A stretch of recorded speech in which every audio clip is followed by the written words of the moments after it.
Para sa hindi pa nakakaalam, ito pala ang kasaysayan ni Andres Bonifacio, ang ama ng himagsikang Pilipino. Andres Bonifacio y de Castro, na kilala rin bilang si Primo, ay isang mahalagang figure sa kasaysayan ng Pilipinas. Siya ang nagtatag ng kataas-taasang, kagalang-galangang katipunan ng mga anak ng bayan KKK o Katipunan, isang lihim na samahan na naglalayong makamit ang kalayaan ng Pilipinas mula sa Espanya sa pamamagitan ng revolusyon. Si Bonifacio ay hindi lamang isang revolusyonaryo kundi isa ring makata at manunulat na nagambag sa paghubog ng kamalayang makabayan ng mga Pilipino.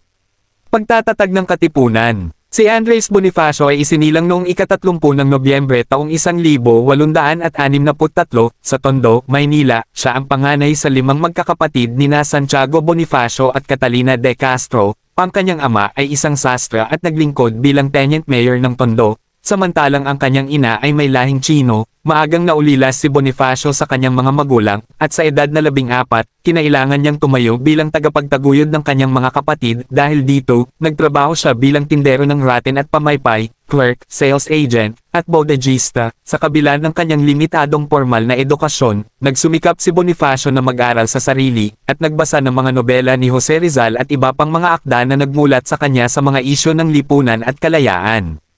Noong ika-7 ng Hulyo taong 1872, matapos ang pag-aresto at pagpapatapon kay Jose Rizal, itinatag ni Bonifacio ang Katipunan. Ang samahan ay naglalayong makamit ang kasarinlan ng Pilipinas sa pamamagitan ng armadong himagsikan. Si Bonifacio ang naging supremo ng Katipunan, at sa ilalim ng kanyang pamumuno, lumaganap ang samahan sa iba't ibang bahagi ng bansa. Ang Katipunan ay nagkaroon ng sariling mga alituntunin, ritual, at mga akda na naglalayong itaas ang kamalayan ng mga kasapi at palakasin ang kanilang pagkakaisa. Ang himagsikang Pilipino. Kamatayan ni Bonifacio. Ang Katipunan ay natuklasan ng mga Espanyol noong Agosto taong 1876 na nagresulta sa pagsiklab ng himagsikang Pilipino. Si Bonifacio ang nanguna sa mga Katipunero sa pag-aalsa, at ang sigaw ng Pugad Lawin ay naging simbolo ng kanilang paglaban.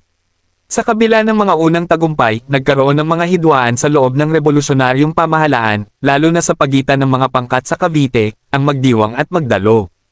Ang mga hidwaan sa pagitan ng mga Katipunero ay humantong sa paglilitis at pagbitay kay Andres Bonifacio at sa kanyang kapatid na si Procopio noong ika-10 ng Mayo taong 1877 sa Maragondon, Cavite. Ang kanyang kamatayan ay itinuturing ng maraming historiador bilang isang trahedya at isang malaking kawalan para sa rebolusyon.